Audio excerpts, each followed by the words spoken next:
Pedro there actually. He used to listen to the City earlier in his career. He's become a key player for you this season. He seems to really enjoy playing under you. What can you just, I guess, talk a bit about how his influence has grown this season in the team? Yeah, look, I think I guess for a lot of the guys that kind of have stayed on, obviously we've taken a different approach, not just to the way we play, the way we train, and Pedro's really taken to it. He did, right from pre-season. You can tell by the way he plays. He's a guy who's got a lot of energy, and he's really, he's really passionate about his football, and he trains that way, and he plays that way. He wears his heart on his sleeve, and I think the way we train, really suits him. He enjoys that, and I think that's helped him with his football, because he's kind of every day he's pushing himself for training, and the environment allows him to do that. And then, in the games themselves, he's becoming more and more of an influence in those, in areas maybe where I think he was always good in. I think you look at his, even before he came to Tottenham, his attacking stuff as a defender, as a wing-back, has always been, high quality. So that's still there. It's probably, we're getting him into more central areas, which means he can have even a bigger influence rather than just wide areas. And he's worked really hard in the defensive game with Matty Wells, and I think he's enjoyed that as well. Like I said, it's just his general attitude, I think, to football, and the way he wants to train. The environment we've got at the moment really suits him, and I think he's thriving in it. A lot of people sort of wrote some off journalists as well after last season. He was only been here for a few months. When you threw him in against Man United in the back four, there was a lot of trepidation because of how he come forward. But I guess, are we too quick to write those off? No, I just think sometimes it's not about being too quick. I think sometimes judgments are made without sort of understanding that with a lot of stuff that people make assessments on, you can only make assessments on what you see. So, if you're a journalist, when you see a performance, but I think it goes beyond that. Like I said, it depends on the environment, depends on what instructions players have, depends on how comfortable they feel in it.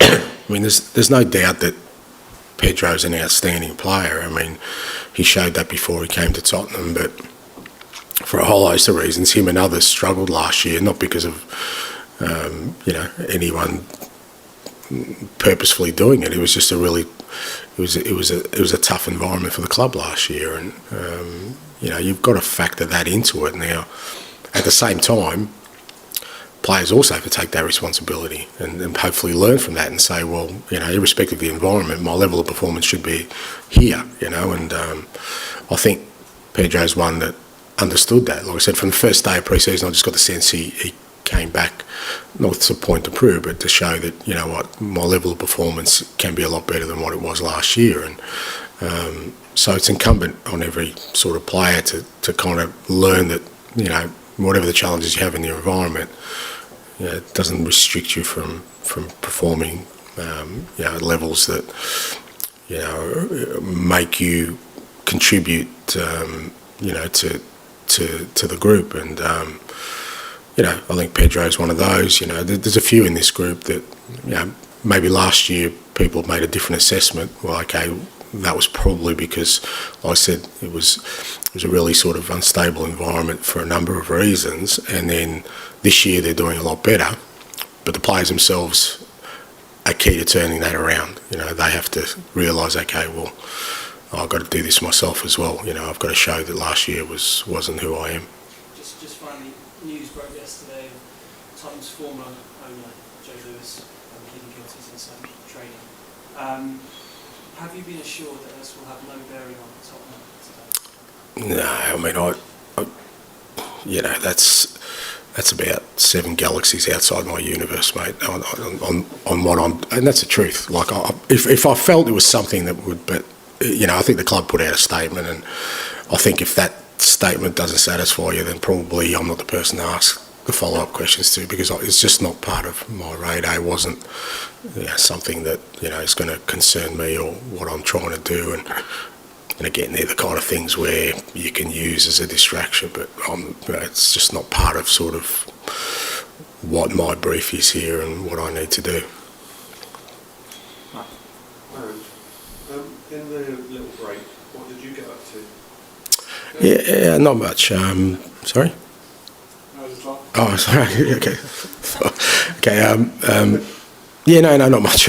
My family, as I said, were away, so they just got back. So just some quiet time at home. Still had work. Can you give us some insight? What you like to do? Do you binge watch anything? Do you read? No, work, mate. Work. There's still a lot to do. Like I kind of use those moments to kind of look a bit further down the road and see stuff that needs to do, because whilst the coalface of it is games to prepare for, games to win, results, there's some longer term stuff that I'm still keen to build within the football club. So you kind of start mapping out those things and seeing whether we can make an impact now with that, or a bit later, or when we are going to make an impact, because it all sort of helps you to get to where you want to. So I didn't feel like, it would be nice to get away, don't get me wrong, but even if I got away, I'd still be kind of thinking along those lines. You're not going to give me anything outside football, just with a bit of time that you don't normally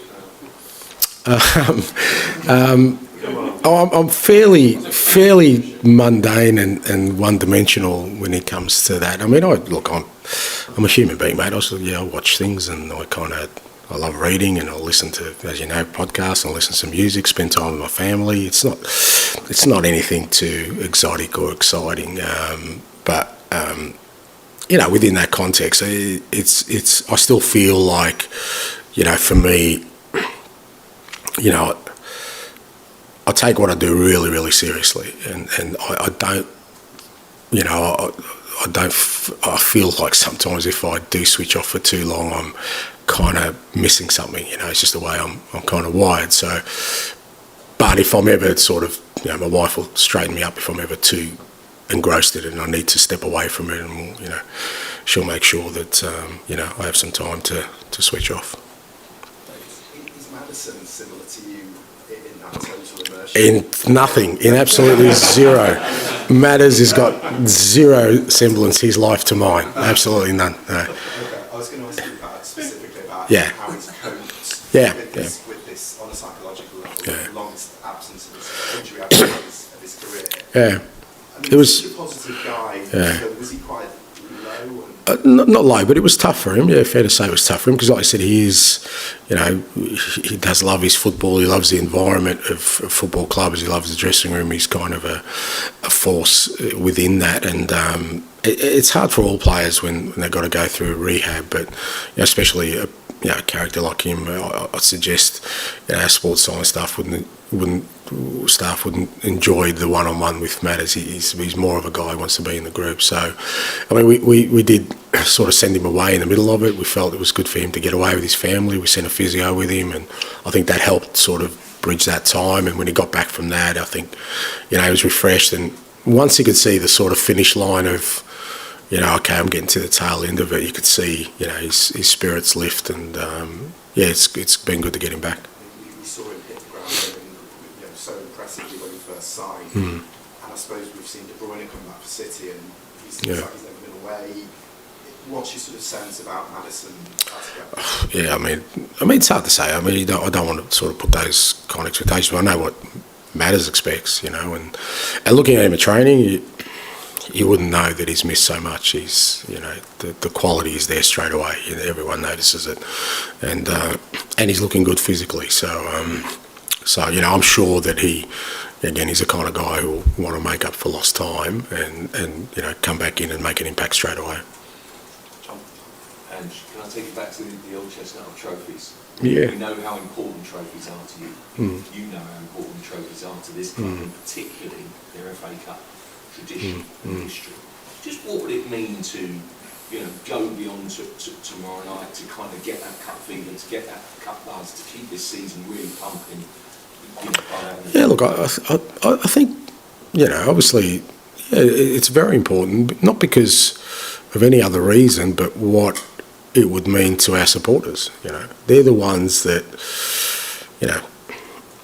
we as in managers and players, we come and go, even the great ones at some point finish, but the supporters are always there, and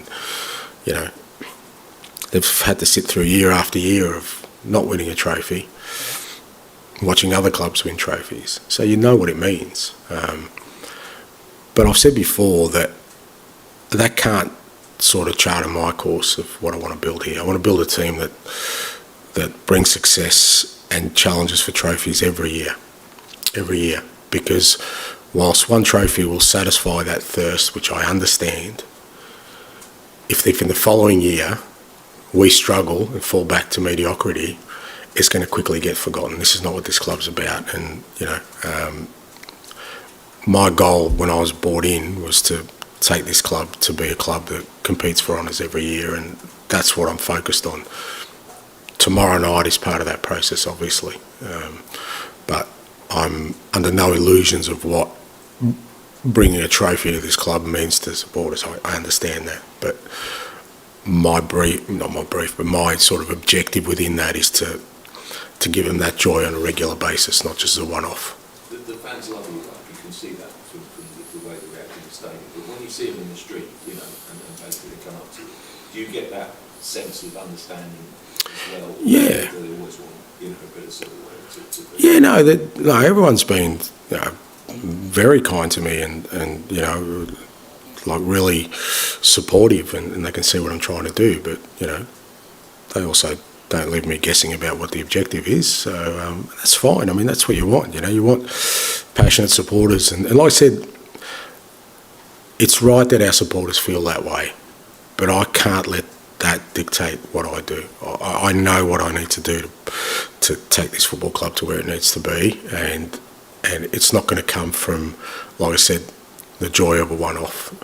I know that, it'd probably be good for me if it happens, it'd be great for me, but it's not what I'm interested in. I'm interested in taking this club to a level where it has success on a regular basis. Hi. You mentioned how you're looking forward to this game to measure also the progress you guys have made. You guys have made a lot of progress from the beginning of the season. Which is the one you're most proud of? I think the way the players have really embraced who we want to be as a team, even with the challenges we've had, because we obviously again, it's not about the injuries, but it's about how we approached as a group, tackling that challenge, and then how you tackle the challenge of losing 3-4 games in a row.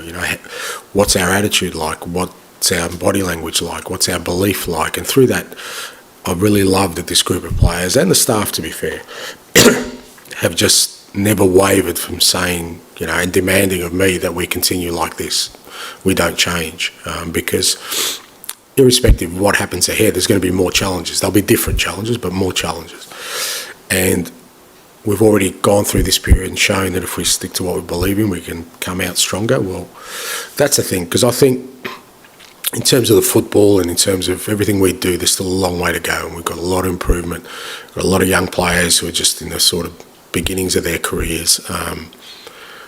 But that sort of attitude they've shown, and commitment and belief, more importantly, in what we're trying to do has been the most pleasing thing for me. You have built before in your career winning teams, Yeah. experiences. How much do you think is going to be different here? They're all different. They're all, unique. They're all different challenges. But like I said, through that, there's always some consistent things that I see that if you put in, it gives you a chance. It doesn't guarantee it, but it gives you a chance, and that's what I'm trying to instill here. And I think it doesn't matter where you are, and that's not just synonymous with where I've been, but you look at all the successful teams, there are certain characteristics within those, aside from quality, aside from anything else, that those teams have. And they seem simple from the outside, but once you're in, sometimes the most difficult things to achieve, to understand how important a team first ethos is, how important it is that you get people with different personalities, different characters, all to believe in one thing, how you change an environment, how do you change behaviour, and these are irrespective of the quality, but all across all sports, all champion teams have these things. So that's what you try and instill. But like I said, it's not always easy, and they're always different how you get to that end point. So this is different from what I had to do at Celtic or Yokohama or in Australia, but the principles of it are the same. Okay, Gary. Just one, you said to David that you sent Maddison away. Where did you send him? And what was that? No, just to Dubai, mate. Nowhere sort of. That's just a holiday or something, just to basically get... No, I guess that was the point of what I was saying. It wasn't a holiday. It was like we sent do you go holidays with your physio? No. Or a sports... Yeah. No, it was pretty much just to replicate here. You're having a crack at each other now. That's good. I love this. It was just to get him away from this environment, but doing exactly what he'd do here, but in a different environment. And he went away with his family, so it kind of just helped him sort of do what he was supposed to be doing here in a different environment. We did that with Romero. Gio's doing the same thing, because again, for players to just come in on a sort of daily basis in here, watch the guys training and not be part of it, it's not easy, and if we can somehow accelerate that process by changing something around them, some of them don't, some of them like doing it here and they're good, but with Matters we just felt it would work that way.